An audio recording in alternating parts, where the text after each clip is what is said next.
नमस्कार। खबर संसार हेरेर बसिरहनु भएको तपाईँ सबैलाई यो विशेष कार्यक्रममा स्वागत छ। हामी खबर संसारमा विभिन्न सामग्रीहरू प्रसारण गरिरहेका छौँ। हामीले ल्याएका सामग्री तपाईँलाई कस्तो लाग्छ कमेन्ट बक्समा कमेन्ट गर्न नबिर्सनुहोला। साथै च्यानललाई लाइक, सब्सक्राइब र सेयर गर्न पनि नबिर्सनुहोला, जसले तपाईँका निम्ति अझ राम्रा सामग्रीहरू पस्किन हामीलाई प्रेरित गर्नेछ। आज 2565औं बुद्ध जयन्ती विभिन्न कार्यक्रम गरी यो दिनलाई मनाइँदैछ। आजभन्दा 2500 वर्ष अगाडि बुद्धले दिएका सन्देशहरू आज पनि उत्तिकै सान्दर्भिक, उत्तिकै महत्त्वपूर्ण मानिन्छन्। मानव र यो चराचर जीवनका लागि बौद्ध दर्शन निकै महत्त्वपूर्ण पनि मानिन्छ। कसैको हिंसा नगर्नु, झुटो नबोल्नु, मादक पदार्थ सेवन नगर्नु, बेविचार आउन नदिनु लगायतका बुद्धका पञ्चशीलका सिद्धान्त समस्या छ, समस्यासँगै समाधानको उपाय पनि छ, कुनै पनि चिजको सुरुवातसँगै अन्त्य हुन्छ जस्ता बुद्धका बाणीहरू जीवनका लागि निकै महत्त्वपूर्ण पनि मानिन्छन्। सकारात्मक सोच्न र जीवनलाई बदल्नका लागि बौद्ध दर्शनले निकै महत्त्वपूर्ण भूमिका खेलेको छ। बौद्ध दर्शन व्यक्तिको जीवनशैलीसँग मात्रै जोडिँदैन, समाज र राजनीतिसँग पनि जोडिने गरेको छ। बौद्ध दर्शनले अहिंसा र भाइचाराको बाटोलाई प्रेरित गर्ने हुनाले अहिले पनि विश्वमा भएका हिंसा लगायतका कुरामा हामीले नेतृत्व गर्न सकिने अवस्था चित्रित भइसकेको छ। आज हामी 2500 वर्ष अगाडि बुद्धले छोडेको दर्शन आज कति सान्दर्भिक छ भन्ने सन्दर्भसँग जोडेर यो विशेष सामग्री तयार पार्दैछौँ। हेरौँ संस्कृतिविद डाक्टर गीतु गिरीसँग हामीले गरेको यो विशेष कुराकानी। संस्कृतिविद डाक्टर गीतु गिरीजी, यहाँलाई स्वागत छ। धन्यवाद। आज बुद्ध जयन्ती, यसको विशेष गरी बौद्ध धर्म र ग्रन्थका आधारमा हेर्दाखेरि चाहिँ आजभन्दा 2500 वर्ष अगाडि बुद्धले जुन छोडेको दर्शन छ त्यो चाहिँ आज पनि किन महत्त्वपूर्ण छ? अब यसमा के छ भने बुद्ध एउटा धर्म मात्रै होइन, एउटा मानवतावादी र सम्पूर्ण प्राणी जगतकै हित हुनुपर्छ भन्ने उपदेश बुद्धले जुन दिए जन्म जन्मान्तरसम्म, यो चाहिँ अत्यन्तै महत्त्वपूर्ण छ रह्यो। त्यो पनि धर्म नभएर एउटा चाहिँ मानवीय र एउटा सम्पूर्ण प्राणीको कल्याणको निम्ति भए हुनाले अहिले 2500 वर्ष भन्नुभयो, अब 2600 वर्षको आधारित हुन थालिसक्यो सम्म पनि उत्तिकै महत्त्वपूर्ण। सर एकदम सानो आयो तपाईँको आवाज। हजुर, एकदम सानो आयो आवाज। हो, अलिकति रिसिभरलाई अलिक नजिक राखिदिनु न। ए मैले त बोल्न सुन्दैछ, हेरौँ है त। ओके ओके, अहिले बल्ल सुनियो सर। सुन्यो हा? अहिले बल्ल सुनियो सर। ल, बुद्ध जुन छ, बुद्ध आजभन्दा 2500 वर्ष अगाडि जुन जन्मे, त्यति बेलाको समाजमा रहेको जुन अन्याय, अत्याचार, विकृति र विसङ्गतिहरू थिए, ती विकृति र विसङ्गतिहरूको चिरफार गर्नलाई जुन उपदेशहरू दिए, ती उपदेशहरू शाश्वत उपदेशहरू थिए। सम्पूर्ण मानवको लागि, सम्पूर्ण प्राणी जगतकै लागि कल्याणकारी भएको हुनाले अहिले पनि त्यो उपदेशहरू धर्मकै रूपमा सम्पूर्ण मानव समाजले अवलम्बन गर्दै आएका छौँ। त्यसैले अहिले पनि शाश्वत रूपमा त्यसलाई चाहिँ मान्दै आएका छौँ र त्यो धर्म मात्र नभएर प्राणी मातृको कल्याण का आधारहरू हुन्। जस्तै संसारमा दुःख छ, दुःखको कारण छ, दुःख हटाउन सकिन्छ, हटाउन सकिने उपायहरू छन्, जस्ता चतुरार्य सत्य र त्यसको लागि अष्टाङ्गिक मार्गहरू चाहिँ जुन प्रतिपादन भयो तिनलाई नै आधार मानेर पछि बुद्ध दर्शनको विकास भएको छ। त्यसैले के छ भनेदेखि बुद्ध धर्म मात्र नभए एउटा दर्शन हो। त्यो दर्शन मानवीय दर्शन हो, जुन दर्शन चाहिँ सम्पूर्ण प्राणीको कल्याणमा निहित छ। तसर्थ बुद्धको शिक्षा अहिले पनि त्यतिकै समसामयिक छ, त्यतिकै उपयोगी छ, सम्पूर्ण प्राणीको हितको पक्षमा छ। त्यसरी सबैले यो अनुसरण गर्दै आएका छन्। यो शाश्वत चाहिँ धर्म मात्र नभएर दर्शन पनि हो। हजुर, यो चाहिँ जसो कति व्यावहारिक छ मानव जीवनमा भन्ने बहस पनि उठेको छ नि अहिले, यसलाई चाहिँ कसरी हेर्ने हो? सबभन्दा महत्त्वपूर्ण प्रश्न सोध्नुभयो। बुद्धका जुन चाहिँ एउटा धार्मिक शिक्षाहरू हुन् ती शिक्षा मध्ये सबभन्दा पहिलो भनेको व्यावहारिकतावाद हो। व्यावहारिकतावाद छ, त्यसपछि गरी चाहिँ तर्क अथवा युक्तिसङ्गत भन्छ, बुद्धिको आधारमा काम गर्ने दोस्रो छ। त्यसपछि मौन अवलम्बन अनक्षर भन्छ, अनावश्यक कुरामा चाहिँ कुनै झन्झटमा नफस्ने तेस्रो छ। त्यसरी यी कुरा बुद्धका उपदेशहरू शिक्षा चाहिँ अत्यन्त महत्त्वपूर्ण छन्। व्यावहारिकतालाई बुद्धले अत्यन्तै सहज र सरल ढङ्गले ग्रहण गरे। उनी समाजमा रहेका आडम्बर विकृति र विसङ्गतिको विरुद्धमा थिए। यसरी तत्कालीन समाज अत्यन्तै ढोगी र आडम्बरपूर्ण थियो। सहज र सरल ढङ्गले जनताकै पक्षमा जाने आधार तयार गरेर बुद्धले जुन उपदेश दिए त्यसरी अहिले पनि लोकप्रिय भएका हुन्। जस्तै उदाहरणको लागि त्यति बेला यज्ञ होम कर्मकाण्डहरू हुन्थ्यो, त्यसबाट जनताहरू एकदम पीडामा परेका थियो। त्यो पीडाबाट मुक्ति दिनको लागि उनले जुन किसिमको सरल र सहज माध्यम अपनाए त्यसरी उनी लोकप्रिय भए र व्यावहारिक छन्। कुनै जातीय भेद छैन, न धर्मको, न लिङ्ग, न पेसा, कुनै पनि भेदभाव बुद्धले गरेनन्। त्यसरी एउटा समभाव राख्ने भएको हुनाले अत्यन्तै व्यावहारिक छन्, उपयोगितावादी छन्। अहिले के छ भने अहिले आएर विश्वमा एउटा जुन चाहिँ एउटा आर्थिक होटबाजी गर्ने, असत्यको तडक भडक देखाउने चलन भयो हुनाले व्यावहारिक छैन, आदि कुराहरू आउन सक्छन्। सत्य शाश्वत कुरा हो, जहिले पनि सत्य सत्य नै हुन्छ। त्यसैले त्यो युनिभर्सल फ्याक्ट छ, त्यसलाई चाहिँ बुद्धले प्रतिपादन गरे र सत्यको बारेमा अहिले कुनै विवादै छैन। अहिंसा पनि त्यस्तै महत्त्वपूर्ण छ। अहिंसा अहिले हेर्नुहोस् न, विश्वमा विभिन्न सत्ता र शक्तिको निम्ति होटाबाजी छ, नरसंहारहरू चलेका छन्, बोम बास्टिङहरू भएका छन्, दिन दहाडे हत्या बलात्कारहरू भएका छन्। हेर्नुहोस् अहिले फर्केर बुद्धका शिक्षाहरू कति उदार छन्, उपयोगी छन्।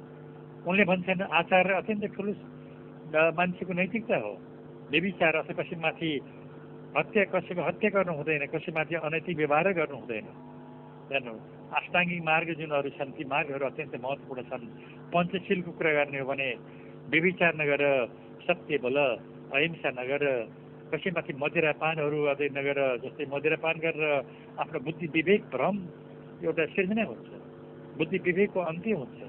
बुद्धि विवेकलाई लगाउनुको लागि मदिरापान जस्तो नगर भन्ने पञ्चशीलका सिद्धान्तहरू प्रतिपादन गरेर जनमानसमा पुर्याइदिए भने त्यस्तै आरामदायी बिछोना मानस नसुत अथवा धेरै आराम नगर, जीवनलाई अल्छी नगरौ, आलस्यमा नपार, धेरै नखाऊ।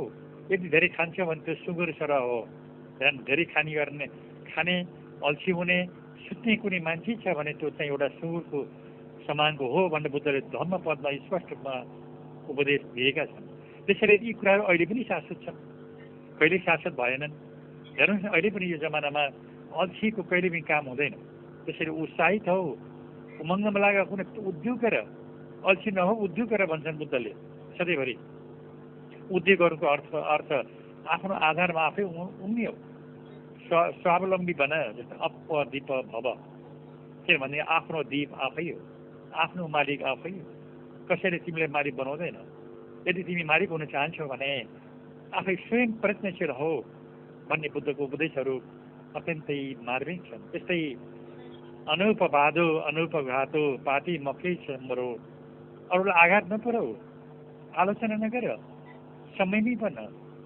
र तिमीले के गर भने आफ्नो भोजन जुन किसिमहरू छन् त्यसको प्रकार मात्र छान, एकान्त प्रिय हो र ध्यान गर। ल हेर्नुहोस्, ती अत्यन्तै महत्त्वपूर्ण कुराहरू पनि बुद्धले उपदेश दिनुभयो।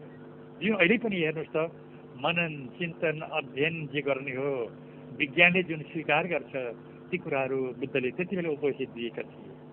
हामीले तिनलाई मनन गर्न नसकेर मात्रै हामी पछि परेका छौँ। अहिले बुद्धका त्रिपिटक लगायत ग्रन्थहरू जुन छन् ती त्रिपिटक ग्रन्थहरूमा रहेका कुराहरूलाई हामीले मनन चिन्तन अध्ययन गर्यौँ भने हाम्रो जीवन अत्यन्त सार्थक र व्यवहारिक र वैज्ञानिक हुन्छ। विज्ञान पनि त्योभित्र छ। हाम्रो अहिले आएर जुन किसिमका विज्ञानका प्रतिस्पर्धा आविष्कार कुराहरू छन् औषधि विज्ञानको कुराहरू छन् त्यसभित्र छ भने दर्शन संयमित र व्यवहारिकता कुराहरू पनि त्योभित्र छन्। त्यसैले कहिले पनि बुद्धले अनावश्यक विकृति र विसङ्गति कुराहरू गरेनन्। उपयुक्तवादी कुराहरू गरे, समाजलाई चाहिने कुराहरू गरे, जुन अत्यन्त व्यवहारिक भएको हुनाले अहिले पनि त्यति उपयोगी छन्। हामीले त्यसलाई अध्ययन गरेर जीवनमा लागू गर्न नसकेको मात्रै हो, त्यहाँसम्म हामी पुग्न सकेनौँ, दुर्भाग्य कुरा हो। त्यसले गहन किसिमले त्रिपिटकभित्र भएका कुराहरूलाई र हामीले त्यसलाई मध्यन गरेर हाम्रो व्यवहारिकमा एप्लाइड भन्छ, यसलाई प्रयोग गर्न सक्यो भने अत्यन्त व्यवहारिक छन्, वैज्ञानिक छन्, त्यतातिर हामी लाग्नुपर्छ। हामी पश्चिमी संस्कृतिकोमा चाहिँ भर पर्यौँ, आफ्नो घरमै भएको कुरालाई हामीले बिर्स्यौँ। हाम्रै उपदेशहरू छन् बुद्धले दिएका, त्यसलाई हामीले बिर्स्यौँ। अध्ययन मनन चिन्तन लागू गर्न हामीले छोड्यौँ। विडम्बना हो, पश्चिमी संस्कृतिको ओतपोतमा लागेर बुद्धलाई ओझेलमा पारेकै हुनाले व्यवहारिक भएनन्, वैज्ञानिक भएनन्। आदि कुराहरू चाहिँ एउटा विकृति र विसङ्गति हाम्रो समाजमा देखिएको मात्र हो। हजुर, अब आजको पुस्ताले चाहिँ बौद्ध दर्शनलाई चाहिँ एउटा दर्शनका हिसाबले चिन्ने कि यो धर्मका हिसाबले हेर्ने? अहिले गएर बुद्ध एउटा दर्शन हो, धर्म मात्र होइन। कुनै वर्ग समूहको विशेषको मात्रै धर्म यसलाई मान्नु हुँदैन। किनभने धर्म भनेको दृढ धारणे भनेको एउटा सोच हो, विचार हो, कसैको हुनसक्छ, त्यो अलग सवाल हो। तर अहिले गएर बुद्ध एउटा धर्म मात्र होइन, विश्वव्यापी दर्शन हो, जुन दर्शनमा सम्पूर्ण प्राणीलाई समेटेको छ, एउटा कुनै वर्ग विशेष र सम्प्रदायको यो होइन। त्यसैले बुद्ध दर्शनभित्र जुन छ प्रकृति समुत्पाद भन्ने जुन छ त्यो चाहिँ सबभन्दा महत्त्वपूर्ण सन्दर्भ हो बुद्ध दर्शनभित्रको। जस्तै अनिश्वरवाद छ, ईश्वर मान्दैनन्, उपयुक्तवादमा आधारित छन्। किनभने जो देख्छन् त्यो सत्य हो, नदेख्ने कुरा सत्य होइन भन्ने मान्यता छ बुद्धको। त्यसैले अलौकिक किसिमको जुन अदृश्य छ त्यो बुद्धले कहिले पनि मान्नु भएन। जुन सबुत प्रमाणहरू छ, देखिएका कुराहरू छन्, त्यसैले त्यो कुरा मान्नु हो। जस्तै गएर अहिले न्याय दर्शनले पनि र अरू न्यायिक क्षेत्रमा पनि विभिन्न प्रमाणहरू अवलम्बन गरिन्छन्।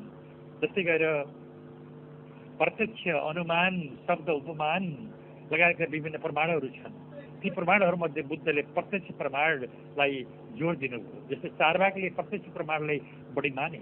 उनी भौतिकवादी थिए, तर बुद्ध चाहिँ भौतिकवादी मात्रै होइन, आध्यात्मिकवादी पनि हो। किन भन्दाखेरि आध्यात्म ईश्वर अथवा एउटा ध्यान गरेर मात्रै त्यो चाहिँ सद्बुद्धि, सद्ज्ञान प्राप्त गरिन्छ अथवा विपश्यना ध्यानभित्र प्रवेश गर्न सकिन्छ भन्ने मान्यता थियो।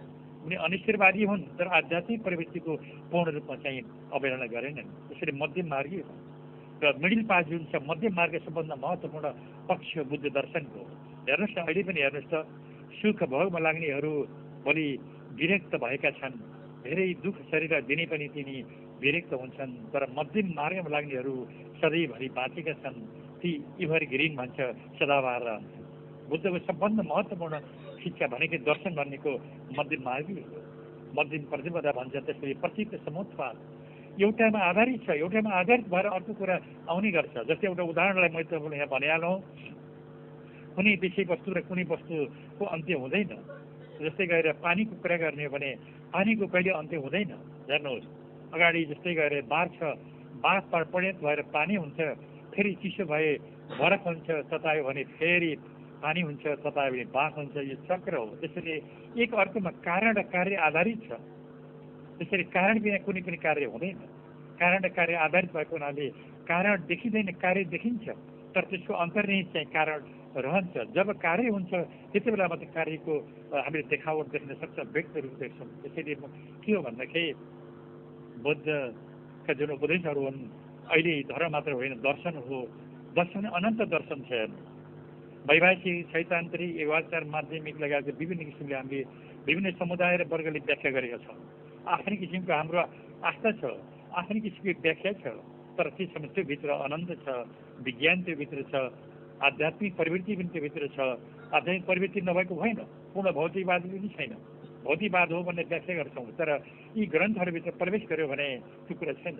त्यसरी सबै कुरा सम्मिश्रण छ, मिश्रित छ। त्यसरी जीवन यसरी सञ्चार हुन्छ। अहिले हामी चलेका छौँ, जसरी संसार चलेको छ, सम्पूर्ण प्राणी जगतको एउटा चक्र छ, त्यो चक्र परिचालित छ। मानवका हाम्रा जीवनशैली र पद्धतिहरू सञ्चालित छन्, यो बुद्ध दर्शनमा आधारित छ। त्यसरी बुद्ध दर्शन शाश्वत दर्शन हो। जुनसुकै धर्म गएर हेर्नु भयो भने ती कुराहरू त्यहाँ अन्तर्निहित हुन्छन्। प्रत्यक्ष अपरोक्ष रूपमा चाहिँ लुकेका हुन्छन्। त्यो पत्ता लगाउन सक्ने सूक्ष्म नेत्र र त्यो क्षमता ज्ञानको विकास मात्रै गर्नु पर्दछ। त्यस कमी कमजोरीले गर्दा यो आलोचना गर्ने विभिन्न कुराहरू आइरहेका छन्। त्यसैले बुद्ध दर्शन एउटा शाश्वत विज्ञान हो, सामाजिक विज्ञान हो, भौतिक विज्ञान हो र यो अत्यन्त उपयोगी र जीवन सार्थक गराउने माध्यम देखिन्छ। जीवन र जगतलाई हेर्दाखेरि चाहिँ बौद्ध दर्शनले हामीलाई सिकाउने सकारात्मक बाटो भनेको चाहिँ आफू बाँच्ने, विशेष गरिकन आफू सकारात्मक सोच्ने र अरूका निम्ति समान व्यवहार गर्ने मात्रै हो कि जीवन र मृत्यु, विशेष गरी जन्म र मृत्यु बीचको भेद छुट्याउन पनि बौद्ध दर्शनले केही भूमिका खेल्छ? अवश्य के छ भने बुद्ध दर्शनको मात्रै निर्माण भनिन्छ। जुन जीवन र मरण कुरा गर्नुभयो, राम्रो काम गर्यो भने उसले यो जन्म मरणको चक्करमा फस्नु पर्दैन। मैले अगाडि चर्चा गरेँ, त्योभित्र चाहिँ के छ निर्माण तृष्णा सबभन्दा ठुलो कुरा रहेछ। तृष्णा, इच्छा, जबसम्म इच्छा शक्ति मान्छेमा रहिरहन्छ, प्राणीमा रहिरहन्छ, त्यति बेला उसले बारम्बार यो दुःखको चक्करमा फसिरहनुपर्छ। त्यसैले यो तृष्णा जुन छ, इच्छा शक्ति छ, इच्छा शक्तिलाई नियन्त्रण गर्न सक्यो भने, संयमी भयो भने, जान्नु जस्तो उदाहरणको लागि अहिले बहिरीलाई बहिरी देख्नु पर्यो, सत्ता र शक्ति मात्रै सबै कुरा देख्नु भएन। उदाहरणको लागि त्यो एकदम सबभन्दा महत्त्वपूर्ण कुरा छ। त्यस्तै हेर्नुहोस् त, कहिले पनि बुद्ध भन्नुहुन्छ हिंसाले हिंसाको अन्त्य हुँदैन, हिंसाको अन्त्यको लागि शान्ति चाहिन्छ। आगो निभाउन आगोले हुँदैन, आगो निभाउन पानी चाहिन्छ। यो शाश्वत प्राकृतिक नियम हो, बुद्धको शिक्षा पनि त्यही हो। त्यसैले हिंसा अन्य अत्याचार जब समाजमा हुन्छ त्यसैले शान्तिको खाँचो छ। शान्ति र सहिष्णुता संयमिताको जो खाँचो हुन्छ तब चाहिँ शान्ति स्थापना हुन्छ। त्यसैले बुद्धका जुन भनाइहरू छन् शाश्वत छन्, युगमा पनि शाश्वत छन्। त्यसैले प्राकृतिक नियम अनुसार चलचल्तीमा चल्दै आएको छ। तर के हो भने त्यति भन्नेमा बुद्ध दर्शन एउटा प्राकृतिक बात पनि होइन, न त भौतिकवाद हो, न क्षणिकवाद हो, न आध्यात्मिकवाद हो, यो प्रतीत समोचवाद हो। के भन्छ भने डिपेन्डेन्ट ओरिजिनेसन भन्छ, एउटामा आधारित छ, अर्कोमा छ, निरन्तर चलिरहने प्रक्रिया हो। त्यसैले बुद्ध दर्शन युगसम्म पनि चलिरहन्छ, यो अविरल बहने प्रवाह हो। त्यसैले सम्पूर्ण प्राणीको हितको लागि र विभिन्न अङ्ग प्रत्यङ्गलाई व्यवहारिक ढङ्गले चलाउने चाहिँ दर्शन भएको हुनाले यो भित्र विज्ञान छ, समाज छ, शास्त्र छ, लगायत विभिन्न कुराहरू यो भित्र छन्। यसले मानवले उपयोग गर्न सक्ने क्षमता विकास गर्नुपर्छ, हेर्ने दृष्टि चाहिँ तयार गर्नुपर्छ। त्यसले जगत र जीव मात्र होइन, दुःख र मरणले एउटा खुसी, दुःखभित्र खुसी रमाउने खालका प्रवृत्ति र परम्पराहरू पनि सृजित छन्। त्यसैले बुद्ध दर्शन शाश्वत दर्शन हो र यो चाहिँ मानवीय दर्शन हो, प्राणीको कल्याणको निम्ति बनेको दर्शन। यो मानव जीवनका निम्ति र विशेष गरी प्राणी जीवनका निम्ति चाहिँ बौद्ध धर्मले दिने सन्देश एकै हो कि के हो? बुद्ध धर्मले दिने उपदेश चाहिँ एउटै छ, एउटै हो। जस्तै गरेर सम्पूर्ण जगतको कल्याण गर, हित गर, कसैलाई दुःख नदेऊ र कसैको चाहिँ दुःख दिएर जस्तै एउटा सन्दर्भ के छ भने कसैलाई दुःख दिएर कोही रमाउँछ भने त्यो वास्तवमा रमाएको होइन। हेर्नु, अर्काको सुखमा रमायो भने सुख त्यो निरन्तर चलिरहन्छ, त्यो स्थायी हो। कसैलाई दुःख दिएर आफू रमायो भने त्यो क्षणिक हो, किनभने त्यसमा सुख छैन। यदि कसैलाई दुःख दिएर आफू रमाउँछ भने त्यहाँ पनि दुःख अन्तर्निहित हुन्छ, अवश्य भोलि उसले दुःख पाउँछ। उदाहरणलाई युद्ध विजय गरेर जाने सवालमा कुरा ल्याउनु छ भने कसैले विजय प्राप्त गर्छ भने शत्रुता उसले मान्दछ। हेर्नु, विजय प्राप्त गरे पनि शत्रुता वैरी कायम गर्यो, यदि पराजित भयो भने सबै स्वयं आफै नै फेरि दुःखी। त्यसरी बुद्धको सिद्धान्त त्यसरी सम्पूर्ण जगतको हितको लागि मात्रै निर्देशित छ। कसैलाई दुःख दिनुपर्छ, शान्ति भङ्ग गर्नुपर्छ भन्ने आधारमा कतै कहीँ पनि उल्लेख छैन। त्यसैले यो शाश्वत दर्शन भएकै त्यही हो। मृगदेखिलाई साना प्राणीहरूको हत्या गर्नु हुँदैन। अब हिँड्दा पनि एउटा चरङ्गा त छँदैछ, कीट पतङ्ग पनि हत्या हुनु हुँदैन, अहिंसा नै सर्वोपरि हो भन्ने बुद्धको सिद्धान्त भएको हुनाले सम्पूर्ण जगतकै हितको लागि निहित छ। उदाहरण अहिले हेरौँ न, हामीले विश्वमा जुन एउटा इकोसिस्टम छ त्यो इकोसिस्टम बिग्रिरहेको छ। त्यो कारण के हो भने विभिन्न प्राणी र विभिन्न चाहिँ वनस्पति जुन प्राण छ तिनको हत्या गरेको हुनाले, नाश गरेको हुनाले इकोसिस्टममा ब्यालेन्स कायम छैन। त्यो बुद्धले त्यति बेला उपस्थित दिनुभएको थियो र विभिन्न वनहरू छ, महावन र वनहरूको उल्लेख गर्दै चर्चा गर्दै उहाँको जीवन रुखमुनि बित्यो। हेर्नु, वृक्षमा ज्ञान प्राप्त गर्ने जन्मिएको पनि रुखमुनि हो, बोधि वृक्षमा ज्ञान प्राप्त गरे पनि बोधि वृक्ष मुनि हो, अन्तिम महापरिनिर्वाण गरेको पनि वृक्ष मुनि हो। हेरौँ त, प्रकृति र बुद्धको अत्यन्त निकट सम्बन्ध छ। त्यसैले जगत र जीव र सम्पूर्ण प्राणीको हितको निम्ति बुद्ध दर्शन आधारित छ। त्यसो भए आजको पुस्ताले, जुन पुस्ता छ त्यो पुस्ताले बौद्ध दर्शनलाई चाहिँ कसरी बुझ्ने र कसरी व्यवहारमा परिवर्तन गर्न सकिन्छ? हो, समस्या यही परेको छ। आजको पुस्ता के छ भने क्षणिक रूपमा आफ्नो स्वार्थमा अल्मलिएको छ, अल्मलाइएको छ।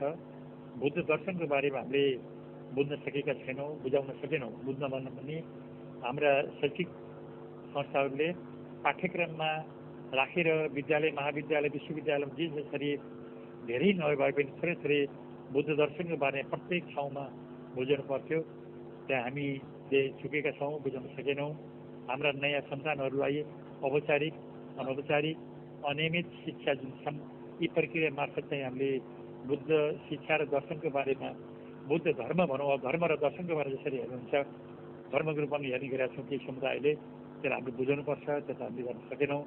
अब केही कामहरू हुँदैछ, यसमा अलिकति सबै सञ्चार माध्यम बढी सचेत हुनुपर्छ, नागरिक समाज सचेत हुनुपर्छ। अधिकारी सरकारी निकायले जुन पाठ्यक्रम, पाठ्यपुस्तक र अरू औपचारिक कार्यक्रममा पनि समावेश गर्नुपर्छ। यसरी गयो भने हाम्रो दर्शन अत्यन्त उपयोगी छ, व्यवहारिक छ, वैज्ञानिक छ, आत्मनिर्भर छ, स्वाभिमान कायम गर्छ, राष्ट्रियता, राष्ट्रिय सवाल, राष्ट्रिय एकता, अक्षुणता जस्ता कुराहरूलाई पनि हामीले बचाउन र बाँच्न धेरै सिकाएको छ। यो कुरा हामी सनात हुनुपर्छ। त्यसमा नागरिक समाज र सरकारदेखि सम्पूर्ण हामी चाहिँ, हाम्रो निकाय र हामी चाहिँ सचेत हुनैपर्छ। हस्, यो महत्त्वपूर्ण समय र संवादका निम्ति यहाँलाई धेरै धेरै धन्यवाद। हवस्, धन्यवाद। मेरा विचार राख्न अवसर दिनुभयो, त्यसको लागि सम्पूर्ण यहाँ टिमलाई धन्यवाद।